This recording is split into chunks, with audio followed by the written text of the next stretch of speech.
Yo, what is up, everybody, and welcome back to episode 17 of the Retro Pioneers podcast. I am one of your co-hosts, Byron Preston Jackson, aka BJax9000 on Instagram and socials.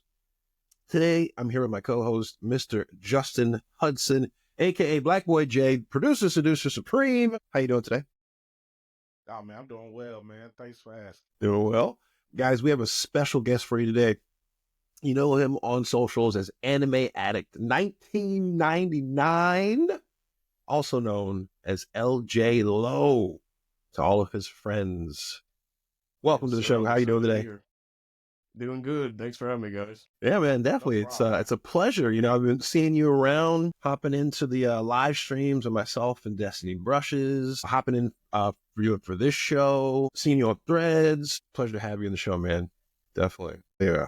So how's your weekend go? What's the news? What's happening in the weekend for you so far?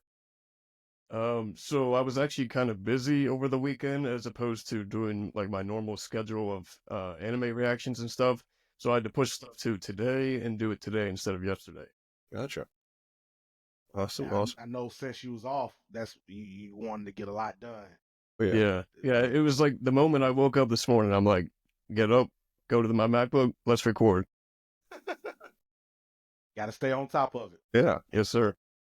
So what got you into anime? What was like that first spark? What was that little, when you were, I don't know, 10 or 12 or let us know how you got into anime. So growing up, the only anime I was like really into was Dragon Ball Z. Of course. Fast forward to the summer of 2020. I was at Virginia Beach with some friends of mine. I was actually going to rewatch Dragon Ball Z. And one of my friends was like, you need to watch animes other than Dragon Ball Z, right? So I'm like, all right, when we get back from vacation, I'll do that. So when we got back, I think I was just like scrolling through Netflix and I found some like Hunter x Hunter, Sword Art Online, different ones like that. The moment I like saw those episodes, I just fell in love with the art, the storytelling, the music, the voice acting, everything. Yeah. Everything that comes with anime, I fell in love with. Nice. Okay. So with that being said, right, since you was a Dragon Ball fan first, what was your most favorite memory of the series? Man, honestly, it might be when Goku goes Super Saiyan for the first time. I think comparing that moment to any other moment in Z might top all of those because it was like the first time you're seeing something like this. So it's like, you got moments of like Super Saiyan 2 or 3, and while those are amazing, it's like you can't beat the first time that it happens, Yeah. The stakes were so high, I mean, the build up in that Frieza saga, gosh, it just seemed like, I mean, I had to watch it like little by little. You probably got to watch it maybe in a chunk, but the build up was so long. By the time he landed on Namek to when he actually went Super Saiyan, took forever. So the stakes had gotten so high that it's just like, yeah, it's really fun to see. Yeah, it's kind of funny though because I actually just recently rewatched Dragon Ball Z Kai, so it basically like cuts out all the filler. So I was like, because like growing up I watched Z, so I was like, I want to watch Kai to see like the difference and basically just skip any filler and kind of get to the point. So I rewatched that recently and it was like a much better pacing. They improved the voice acting. So comparing the two I would say Kai is honestly better. Is Kai on Crunchyroll? I want to say it's on Hulu because they all used to be on Hulu. But the only one I saw on there now is Kai. I think the others got moved to Crunchyroll. Yeah. A list then. Yeah, I love Kai, man. I always going to prefer the original, but it just Kai, like you said, to get back into it and watch it, it's better to watch Kai if you want to just run through it. But the OG version one, man, you gotta have time and patience. And that's what we had as kids. But when you're an adult, you ain't got that much time. You working, take care of kids, take care of your wife, or whatever situation is. You ain't got time to be watching no full fillers. Yeah, that's true. But what far as animes, right? What made you just decide, okay, anime is going to be what I'm going to pursue in my content creation? So basically, ever since I graduated high school back in 2018, it like changed what I wanted to do in life multiple times. And when certain things didn't work out, it just got to the point where I kind of like changed what I wanted to do. I've gone from like music to modeling to acting to now content creation. So basically one night it was like 3 or 4 in the morning, and I was like having ideas run through my head of like making content because like I had wanted to do it for a while. And so the next day I just started making content, and I started doing like news and all that stuff because like I didn't own a webcam or a microphone or any of that stuff. So I was just doing like news coverage and stuff. But then I started doing reactions and reviews on YouTube once I got the equipment for it. So then it kind of just like progressed from there. Okay, oh, nice. That's what's up. So moving from there, then as you got into, doing the anime reactions, what did you find to be, kind of your best workflow and strategy for covering anime? How many anime do you try to cover at one time for? Oh, man, so I watch a lot of seasonal anime. Okay. I think this season I'm watching like almost 40. And for reactions, though, I only do specific ones based on like popularity, because at the moment I'm just trying to grow. And if it gets to the point one day where like I'm, being successful at it, I want to do more animes daily. Okay. That way I can like, put out more videos and also discuss different animes with other people, other than just doing like the main ones, because that's like just what I'm focusing on right now. But like, so I basically do one YouTube video a day, whether it's a full-length reaction or it's a YouTube short, which is like basically the clips of my reaction, like the best moments and stuff, which is also what I post on Instagram to engage my comment on there, or content on there as well. So I basically just try to make something every single day. That way I have something every day to post. Yeah. That is impressive. I mean, you're definitely living up to the name Anime Addict. You're doing 40 anime kind of a season, or is that for the whole year? You're going to move on to another 25 later this summer, and then like... Yeah, so it's per season, because I watch when they come out every week. Yeah. So right now it's like the winter season, and then April will start the spring season. And I already have some lined up that I'm going to be, watching and reacting to. I'm excited for those. Nice. So what I want to know is the icing on the cake, man. What was your thoughts and your opinion on Daima? Oh, okay. So I loved Daima. I like how we got more of the lore of the demon world and the Namekians and all of that stuff, and how the universes were created. Overall, I'd probably give it like an 8 out of 10, because I don't think it's perfect. It has its flaws. There were some episodes where it was like a little bit stale, but like I do understand that like certain episodes we need that in between the action-packed heavy scenes of like Super Saiyan 4 Goku, which I reacted to that episode and I almost cried, because I was like so emotional with that, because Dragon Ball has been such a big part of my life since I was like 6 years old. So basically with all that, it kind of just built up, and I got super excited for that. So like moments like that made it really, really good. But then again, there were some moments where it was like, okay, like this is a little bit boring. I kind of want to see like what's going to happen next. But I'm also kind of curious to like if they're going to tie it into Super and different things like that, because they did not answer those questions by the end of episode 20. Yeah, and that's one of the cons of Daima that I saw too. That so far as fillers in Daima, I felt like it wasn't necessary, only because it was only 20 episodes. It could have been straight action throughout all the, episodes of going on, but I get it at the same time. But far as, giving us any idea of it's been tied to Super, yeah, they could have did better than that. But hey, it's Dragon Ball. We gonna see what else comes into the story. I think, if I'm not mistaken, right, I'm thinking that they're gonna do a Daima movie, and that Daima movie is what's gonna tie to Super. Yeah, so I was thinking that too, because Toei's supposed to be working on 2 movies, supposedly One Piece and Dragon Ball. So if they did a Daima movie to kind of tie things in, I think that would be perfect. Oh man, that would be dope too, man. I mean, that's kind of just how Dragon Ball does things too. They're like, oh, we need to fill something in. Here's a movie. Yeah. We can't do another series, but here's a 90-minute movie to appease everybody. Same way how they had, Battle of the Gods, and then Resurrection Elf, and what's the other little movie they had? The Broly movie. Yeah, the Broly movie. That Broly movie was good. No, Broly movie was amazing, bro. Yeah. So it's like when I first saw that they made Broly canon, I was like, all hands up, man. I give y'all props because at the end of the day, everybody in their right mind who watches Dragon Ball know that Broly is a fan favorite.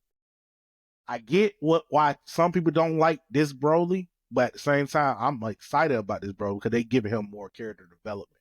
Yeah. You know, he's not just berserk and just going around killing people for no reason, you know, like he was in the OG version. But it just, they're giving him his time to be a part of the legacy of Goku and Vegeta, which is an amazing feat, man, to the point where it's like, okay, he's going to have development throughout the time of Super. So, hey, I can't wait to see what's going on, bro. Yeah, did you guys happen to see the artwork that Toyotaro made recently with the 5? No, Man, it was amazing, bro. I did not. So Yeah, check it that out. what got me thinking to the point where, okay, they're about to do some crazy stuff with the following manga chapters that they about to come out with. So we can only sit back and just hope for the best, man. Yeah. Right. Dude, that's what's up. So what's your right now of the things that you're reacting to, what's really your favorite? What's just, that you got to recommend to everybody? Probably Solo Leveling. I think the hype kind of speaks for itself because it's the most popular anime right now. Mm-hmm. And I think it became the second most streamed anime on Crunchyroll, I think, behind One Piece. Wow. So yeah, the hype is kind of just speaking for itself with it. A lot of people, they might, diss it for like aura farming or, whatever the case. But like, to me, if there's like an MC that's super powerful and kind of takes everybody out, I love that. Yeah. One Punch Man. Yeah, One Punch Man. I'm ready for season 3 of that coming this year. Oh man, Yeah. Me too, bro. The funny thing about that is that I call that the Superman effect, because that's people try to act like they don't want characters who are overpowered, but yes, they do. That's what the numbers always show, is that people like someone who has that Superman-esque relative to their universe power that's just unbeatable. But yet every now and then there's somebody that comes along that makes them feel not unbeatable. And that's where you start getting challenges rise up. And that's what makes those types of properties awesome. Shonen stuff, it all, people trying to get to that Superman level. It's always just, keeps the drive going. Yeah, I think when an MC is like super powerful and he is, because like some of them might be like, they have like different intentions behind what they do, but like the MCs are like good. So like having that power and using it for good kind of just makes you want to, cheer them on even more and take on the villain with the same amount of power, but he's doing it for the wrong reasons. Yeah. Like growing up as a kid, man, we used to always debate about Superman versus Goku. Yeah. It was to the point, man, who you think will win? And like I always tell everybody from childhood, I felt like Goku would win only because he don't have weaknesses besides being gullible. Yeah. But it just, he can't get weakened by kryptonite. So You don't it's know, just like, actually.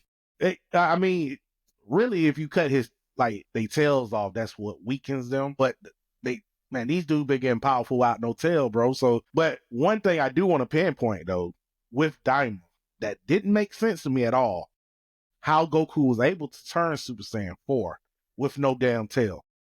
Yeah, so I think it was episode 20. He's talking to Vegeta, and he says that ever since Buu, he's been training, right? So he didn't necessarily have the transformation yet, but he had the ability to be able to surpass Super Saiyan 3. And then when Neva comes along, he uses his Namekian magic in order to kind of like push it through to past the surface, and then he's able to transform and go to Super Saiyan 4. Without the tail. Yeah, I mean, I guess the tail's kind of just like the magic being used, I guess. Yeah. I don't know. I don't have Like a shortcut. Yeah, kind of. It's tough to explain that one, because in GT, it was such a specific thing when the Kai pulls his tail back out. And then you can't do that in Daima and then not explain why he didn't have his tail in Super. I get, yes, or unless you explain that he just retracts it, which then people would be like, wait, he can just pop his tail in and He's out? transforming. Yeah, I guess so. So, But Yeah. that's the whole beauty about Dragon Ball. It don't have to make sense. It just has to happen. People forget that anime is still manga come to life, comic books come to life, and so it's the surreal fantasy aspect we fall in love with. And yeah, you can be critical of it, but there always becomes a level where like criticism becomes overanalyzation, and it's like, don't get into overanalyzing. I think with anime, it comes to a point where like comedy is going to be involved no matter what. Well, yeah. It doesn't necessarily have to be like a gag manga like certain animes are, but like they're going to have that factor to it. That's what makes anime different from other sources of media and movies and stuff like that. It kind of ties everything together, whether it's action, comedy, drama, suspense, romance. Like there's so many different things that anime does so well. Yeah. Some of those classic anime comedy tropes, they get the big eyes, or someone will fall over, the big giant tear that comes down, the wiggly mouth lines. Also, all those things you almost see them at least one time somewhere in every anime where somebody gets like something happens. Yeah. But mostly on the older animes, though, they kind of died out for doing that type of comedy now. Yeah, there's some, but they're still hard, serious ones. But I feel like they're sprinkled in every now and you'll catch them in different pieces. Even in Cowboy Bebop, there'll be moments where you see Ed. She'll do one of those classic anime faces. You're like, oh. Yeah. Speaking of Cowboy Bebop, was that an anime that you was brought up to? I didn't watch that until you got older. Yeah, like 2022 or so. The thing is, like, once I found anime more than Dragon Ball Z, I think at this point I've seen like over 1,000. I've gone back and watched just about all the classics from the 80s, 90s, 2010s. So like I kind of just, if it's anime, I pretty much tried it. So it's not necessarily that like I limit myself to one specific genre or anything like that. I kind of just like, I love the art of it and I love everything that comes with it. So I'm like, I'm just going to, watch and see all these different ones from different times. Okay. That's what's up. What are your thoughts on the Gundam franchise? So that one I actually haven't dove too much into, but Ginyu Talk and Craftsman Tim, they kind of been talking about a little bit, so I might check it out at some point. Okay, that's what's up. I feel like I need to start just rattling off animes. Like, what do you think about this? What do you think about this? What are your thoughts? No, so something I tell anybody that who's an anime fan as well as us, of course, I always ask them, what they like. Have they ever seen this show called Dual Parallel Trouble Adventures? And if you like Gundam, you're gonna love that series too, only because it ties into other animes that you wouldn't even think it ties into, but it has some type of history. But that's a hidden gem that you definitely need to check out if you haven't. I need to you mentioned that one before. Yeah, man, I'm going to mention it all the time, brother. It's a great show. I'm trying to. Hey, look, I'm the hype man for this show, bro, because it's like it's a childhood memory of mine that growing up, going over my friend's house, his mom and his brothers, they love anime. That's how I fell in love with it, right? Because I didn't know nothing about no anime until like Dragon Ball. Like I didn't even consider Dragon Ball as an anime. It was just a regular TV show that I was watching on Cartoon Network. So it was like Toonami. So it's like to actually get around people and be introduced that, oh yeah, Dragon Ball's an anime, Pokemon's an anime. So it's like, okay, well, he started introducing me to different animes that I would never even thought of watching. And that was one of them. And it was like, it grew our friendship because we watched this together. And it was like, okay, well, this is an awesome show, bro. I need to watch more shows like this. So it's definitely a top tier show. Yeah, that's how it was for me on Saturday mornings at like 6 a.m. Dragon Ball, Bakugan, Pokemon, Yu-Gi-Oh, a bunch of those. I never realized they were anime until I got older. I thought they were just cartoons coming on, in the U.S. I didn't know they were animes. Mm-hmm. That's what's up. I didn't even know Yu-Gi-Oh was anime. Yeah.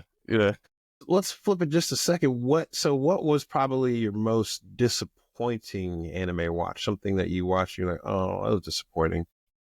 So I actually came out with this answer a couple months ago when I watched this because I've seen some videos here and there, and they're like, "Oh, what's the worst anime?" And I always say this one. It is called The Melancholy of Haruhi Suzumiya. Basically, there's 8 episodes in a row where the characters are stuck in a time loop, and because they're stuck in a time loop, they keep re-showing the same things happening 8 episodes in a row. So it's basically just a waste of time. And then it doesn't even get resolved by the end of it. So it's just like, what are we doing here? Oh, man. See, that could be really cool because you know what they do in live action is they'll show you, you know, everyone's perspective during that 8 different episodes and what things were different. But it doesn't sound like they did that here. No, it was really just seeing the same thing happening over and over again. And you're like, what are we doing here? Like, this is just a waste of time. Oh my gosh. What's it called again? The Melancholy of Haruhi Suzumiya. Melancholy of Haruhi Suzumiya. Yeah. I'll go look that up. That sounds like a one-man show, like some kind of theater show in Japan. It's basically like middle school. I think are they middle schoolers, and like they kind of have like supernatural abilities and stuff like that. Like the concept is cool, and I actually I enjoyed the first season, but then when it gets to the second season where they keep re-showing the same thing, it's kind of just like no point to it. I can't stand when they do stuff like that, man. But that's the reason why you just can't watch every anime. some of them you're gonna be like, oh man, what the hell is going on, bro? I don't get it. Like, did you dive into any Inuyasha? Well, yeah, I love Inuyasha. I actually watched Inuyasha, all the movies, and then also the sequel with their kids, Yashahime, is that what it's called? Yeah. I didn't even know I watched that as well. A sequel with their kids. Yeah. Hey, I got my opinion about that one, but oh, you don't like that one? Nah, man. No? Like, don't get me wrong. It's a great show if you're looking at it in their perspective, but it's just how they introduce the old characters back into it, and it's a show, not a movie. No, it's a show. So I forgot how many episodes. Wait, it's a sequel show to Inuyasha with their kids? Yeah. Yep. So Shishomaru kids, Inuyasha and Kagome daughter. My mind is blown. It's on Crunchyroll? Is it on Hulu? Go check it out. You should definitely check it out. Yeah, it should be on Hulu. I am an Inuyasha stan. I love some Inuyasha. You didn't know that they had a sequel? They don't promote stuff like that.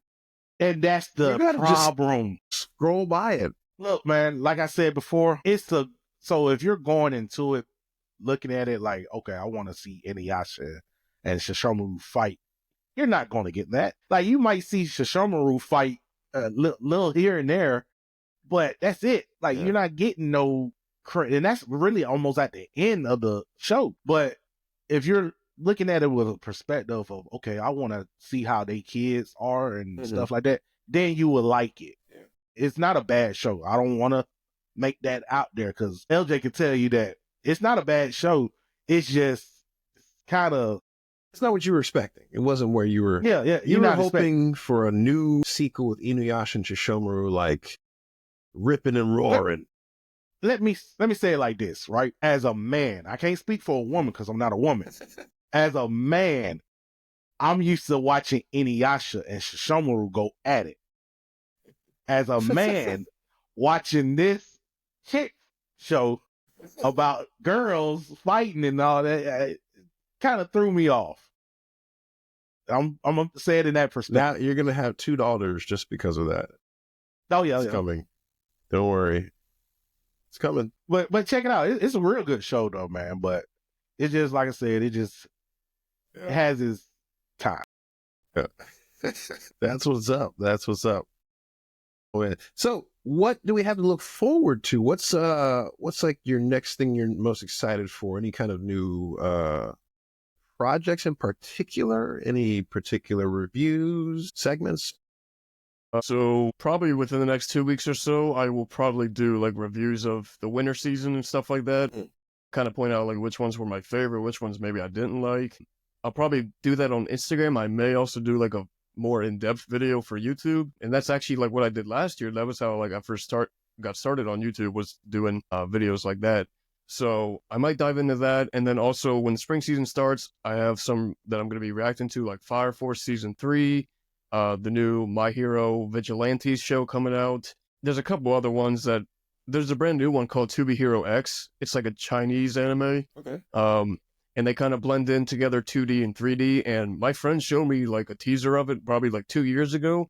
And I was like I really want to see this. So I've been waiting since then to see it. Yeah. And I will probably be reacting to it because it has some noise around it. So yeah, I'm excited for that.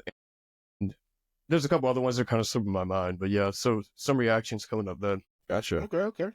So what's your I know you want to speak to how like modest of yourself when I ask this, right? But where do you see your career as far as being a content creator in the next 5 years? So my goal is for YouTube to work because YouTube pays really well. And like I said earlier, like I'm creating communities with people. Like I'm in a group of multiple groups of content creators and we all collaborate together on stuff and support each other's work and everything like that. So YouTube is something I'm really, really prioritizing, as well as Instagram, but mainly YouTube because it pays a lot. Yeah, YouTube can get quite lucrative if you know what you're doing, man. Oh yeah, man.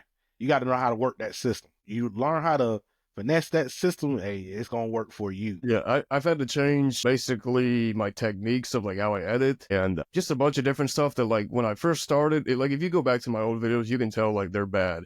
So if you see the progression of like how I change things now, I basically have like a format of like how I do things. And so it takes me probably, because it used to take me like 3 hours or so to like go from start recording to post it on Instagram, because I post it on Instagram after YouTube. But now I cut it down to like maybe 2 hours or so. So like I have found kind of like different things I can like, progress the way that I edit, faster and kind of like get stuff done quicker. Okay. That's what's Hey, up. whatever best works for you, hey, do it. Because it's a time game. And the less time you're doing it and the better quality you're producing is the best. Yeah, and on top of like not just editing your own videos and making them and putting them out, but also engaging with other people's, because I'm also subscribed to a lot of other YouTubers that do the same kind of reactions and stuff. So like I'm always commenting on theirs, supporting them, going on Instagram and, liking, commenting, sharing, all these different things. Cause like I want to support everybody. I want us all to succeed in this because we're all chasing the same goal. So like I want to help anybody that I can doing it. Oh yeah. Now let's talk about some gaming. There's so many anime games. Have you had a chance to sample the wide breadth of anime games that have, come out since you kind of grown as an anime lover? So I got Jump Force a couple years ago. Okay. Played that. The Demon Slayer, what's it called? The Chronicles game that came out kind of covers everything of season 1 and the Mugen Train arc. Of course, Spark and Zero when that came out, which I mean I only played it for like a month because then it got to the point where like sweats online were basically The taking tryhards, you man, out. the sweaties. Yeah. What about So, like, Xenoverse 1 and 2? yeah, so I played Xenoverse 1 and 2. Yeah. Kakarot, when that came out, I played that and I platinumed that game. That game was really fun. Yo, don't mean to interrupt you, man. I platinum Kakarot in 3 damn days, bro. Oh, nice. Soon as I got the game, Motivated. bro, soon as it launched I bought it on a system. So soon as I was able to download it, non-stop. My wife can vouch for me, bro. I was glued to that TV for 3 days, bro, and I beat it. And I felt so, I mean, it was actually pretty easy to get that platinum, but it was just to the point where it just, Kakarot gave us so much as far as, as in depth as the story went, so it's like, you had your Budokai Tenchis and you had a lot of people didn't really play this game, Legacy of Goku, on the GBA, the Game Boy Advance. But like Kakarot, bro, and they still making stuff for it. But the only thing I hate, they not making no damn achievements for all this extra shit they putting in this game. No more trophies. Yeah. Nah, man, it's no more trophies. Yeah, I mean, I love how like open world it is, and you basically get to do like anything that Goku would do, is like from flying to Kame House to fishing with Gohan, like using the tail to fish, like all these different things. I always loved that, and it's actually funny you mentioned that because like in the very beginning, because you said like how easy it was. The very beginning when you fight Raditz, I'd say that was the hardest fight because you got to learn the mechanics. After you learn them, you breeze through the rest. Game was easy at that point. Yeah. See, my dream with the Dragon Ball gaming franchise is that they would merge Xenoverse and Kakarot into one style of game to where it's an open world game where you're creating your own character like in Xenoverse, and it's co-op. So it's just a story, a game universe for the story. The stories in the game universe don't have to match what we get in the movie. They could be separate new things. Just have some fun. And that would be super fun. We might be getting that. I hope so. Like, I think I'd be awesome if they just start saying, here's a game story, and then here's the anime stories, and they're just different world. You're still in the same universe, but it's like, this is just going off over here. You know, don't worry about this. Is video game stuff. Reason being of that answer was because Kakarot is doing so well. Yeah. You know, when Xenoverse was out, you know, it was doing well too. People still play 2 like crazy. They did do an update for PS5 and Series X, so it's like 60 frames now. But it's still not like it's a fresh new, like Sparking Zero looks way better than Xenoverse. I can't stand Sparking Zero. For me, my main focus with that was the main story and like all the what ifs and everything. So basically, once I was done that, it got to the point of like, you just have to do online. And I was like, that's why I kind of dropped it. Yeah, if you're not a hardcore online player, that's also like with fighting games too. You know, if you buy Street Fighter and you just play through the story, but you're not like, I can't go online to Street Fighter. See, Byron, it's not even about you being a hardcore gamer. The people that played Sparkling Zero, bro, they will make you want to break your damn TV, bro. Like they cheating. There probably were some PC cheaters on there. Yeah, bro, man, I gave up on that game. I really want the refund. It's those nonstop vanishing steps over and over and over again. Man, especially when they introduce Ultra Instant Goku on there. I gave up. I stopped playing after that, bro. Like when they put him in the multiplayer roster and you was able to actually play with him, people would just annihilate me with that man, bro. Him and what's the other one? I want to say Gogeta Goku was one. Yeah, Gogeta, yeah. Yeah, a lot of people would just use the same characters over and over again, and you could tell, like, you know, that's all they were doing. And then it got to the point where you're like, all right, I'm done. Right. But far as gaming, what was your upbringing far as with like gaming consoles or handheld? So I've had anything that PlayStation has made. I've had PS1, 2, PSP, PS3, PS4, PS5. I've had all those. PS Vita. Actually, no, I did not have that one. Damn. Yeah. So all the other ones I had. I had Game Boy, GameCube, the original DS, the 3DS, the Switch. I still have the Switch, the Wii. What am I missing here?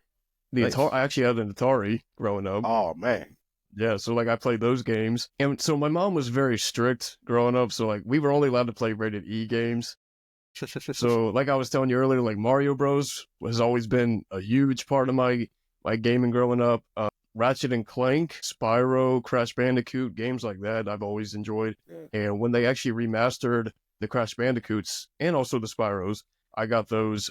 One of them was on the PlayStation, the other one was on the Switch, and I played those again. Did you platinum? I platinumed. Which one was? I think I platinumed Spyro, but not Crash. That new Crash is not for the faint heart, bro. The fourth one. Yeah, no, the actual the new one that got all three of them in. Yeah. That's insane trilogy. Yeah, that's the one I was talking about. That one is super hard, bro, for no damn reason. Yeah, I'm trying to remember because I don't think I beat all three. It got to the point where I was like, because the thing about those kind of games, you have to be very, very precise with like where you land, like especially like certain boxes or whatever. Mm-hmm. You have to be precise on where you land. If you misstep by like half an inch, you just fall to your death. Yep. Yeah, the pixels are not there for you to land on it. It's like, nope, didn't hit the pixel. Yo, not at all, bro. Like I had to find a glitch in the one where you walking in the sky and like not the one where you like the bonus level, but the one that you actually on the broken bridge. Yes. Like I figured out that if you walk on the ropes, you can't fall. Oh, what? I'm gonna have to go back and do that. Like back when I was trying to do gameplays and videos, that was actually one of my first videos that I posted on my old YouTube channel of me doing that, and so many people were commenting, "Oh, bro, I didn't know you could do that." But that level by itself, if you try to do it the legit way, you would die so many times. Yeah, I'm pretty sure that's the level that I quit. The bridge level. But what's your thoughts on these remastered games and stuff? Like, you think they need to keep doing it, or they need to stop? Yeah, I think they should keep doing them because it kind of builds on nostalgia as well as like making them look better and kind of feel better as you're playing. So like I feel like if they just keep, remastering games, that's just gonna like draw a lot of like the older fans into it as well as newer fans for the franchises. Remaster, yeah, I think remasters, there's a good market for them to be, especially if they're done well. And also, you got to remember, remasters aren't usually done by the main studio. They're usually given to another studio. So that's another studio, get more jobs, more people opportunities to come up in the industry. It's just, they need to make sure they're not overcharging for them. Yeah. It's all about That's the what I price. loved about Toys for Bob, man. They really, they're a good company when it comes down to remastering, but keeping it at a steady price. Yeah, definitely. Especially depending on the age of the game and what platform it originally came out for, and what generation right now. They need to just make sure they scale it the right way. Deep down inside, man, I hope they come out with a remaster. Ratchet and Clank, The original, the original one, and what was the other one? very possible. Insomniac is on fire. Jack So Sedek. they might lease it out. Oh yes. Jack They and might Dax. come out with a remaster of that, man. Yeah. Yeah. Are you familiar with Sword Art Online? Yes. Yeah. So that was one of the first animes I like actually watched. Okay. Nice. And I actually just recently rewatched it like a couple weeks ago too, because I normally don't like to rewatch things, but like if it gets to the point where it's been so many years that I've seen it and like I really liked it before, I'm gonna watch it again. That's one franchise that it seems like they're perfectly made to have video games that almost kind of coincide with it, but I feel like their video games never get any buzz or even do very well. They kind of. Have you played any Sword Art Online games? I think I got one on the Switch a couple years ago, but I don't know. There was something about it I just it didn't like click with me, so I just didn't continue it. But it's so sad because it's right there for them just to make a game that is literally like the story from the first season, where you create a character and you're like fighting with, gosh, what is his name? Kirito? Yeah, Kirito. I was going to say Killy from Rain. But anyway, it's like perfect for that. Just build this open world that people create a character. Oh, you get stuck. Oh, you're with Kirito. You're on his team fighting. And it's like he sends you on missions and blam. Yeah, I think it was that one. And then also they made a game for Don Machi, the anime. I had that on the Switch as well. And I got to like what was it, like because it goes like through dungeons, like the same way that he does in the show. Yeah. So I think I got to like the third dungeon, and then it was just like something about it just didn't click with me, so I just dropped it. Yeah, I don't know what it is that some of these animes are perfect for a game that are just not hitting it at all. Mostly it's just what is for anime is for anime and don't need to be some animes don't need to be games, even though it fits perfectly for that realm. It just the people who, I guess the original creators of that anime has to make that game for it to actually make sense. It's got to have more effort gone into it. A lot of them are they're thrown together kind of quickly. They're not because of their being fan favorites at that particular moment, the hype of. Exactly. Yeah, it's kind of like when we used to get whatchamacallits. We used to get movie tie-in games. Remember those? We used to get games that were tied into movies, like the X-Men. Try to finish the movie, like what we didn't see in the movie, and but they put it in the game.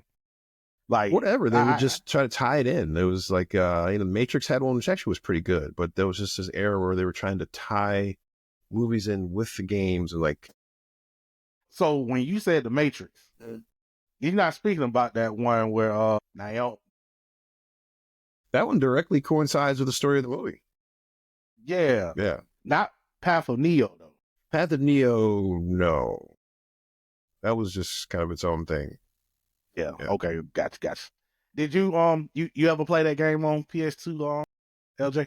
No, I actually have not. Man, it's funny. Actually, I wonder there's if it's probably considered anime, but there's the Animatrix is a great little thing of anime to watch. Have you heard of it? No, I haven't heard of that. Man, it's dope. Yeah, check it out. So the Matrix, in between the first Matrix and the last two, they did a bunch of promotional stuff, but they did an animation series of like 8 animated shorts that were kind of giving you the history, and some of them were actually history of the Matrix, but others are just like what if kind of different artist renditions on their Matrix. And it's super slick. It's really adult, awesome animation, cool different little stories. Check that out. Yeah.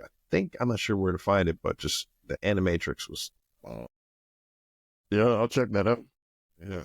And what was your go-to when it came down to, if you didn't have a specific anime that you watch at a particular time, how else do you come up with your ideas on your content creation? Basically, if I, because I sort like lists of like what I'm gonna binge if I'm not watching the seasonal stuff. So basically, if there's something I'm binging, it might grab my interest of like a certain thing that I want to talk about from it. So I'll make a video with that. What's up? What's your most exciting anime that's coming out? Maybe that people aren't necessarily have heard of, which is kind of what's on your radar. I have to think here. And we gotta get your top 5 too. Top 5. Think about that too. Yeah, so that's another thing is like with like ranking stuff, because I like so many, it's hard to rank specific ones. Yeah. Oh man.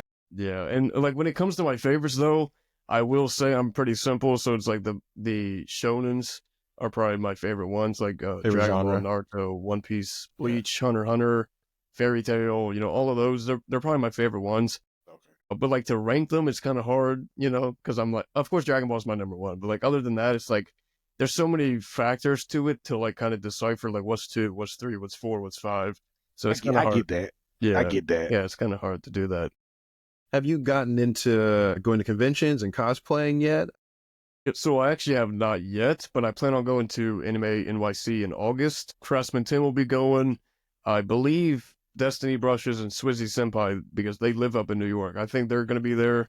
So I'm really excited to hopefully get to meet a bunch of them and maybe some other people that I'm friends with in the anime community, because like I know them only so much, I only know them through social media, but I don't know them personally, and that's something I would love to do, because like I talk to these people like every day. Yeah. So it's kind of like, we kind of have like a special bond. And so it was like, if I get to meet them in person, that would be something special. Yeah. You guys should, it's just an idea, go as Ginyu Force.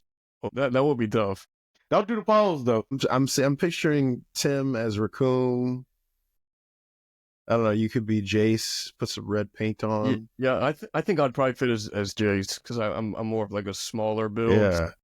Yeah. As long as you don't do dance, that's all, bro. Yeah, man. That was one of the things I loved about Xenoverse. Is you could get the Ginyu Force outfits and do the poses.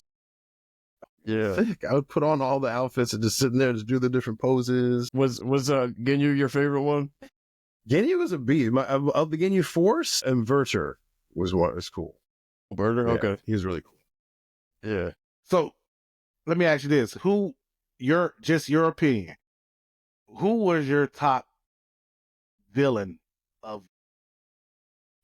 Honestly, I'd say because of his longevity, probably Frieza, because they brought him back so many times and he keeps like getting stronger and stronger. Mm-hmm. I think years ago before Super, I probably would have said Cell. I really think Cell was really cool.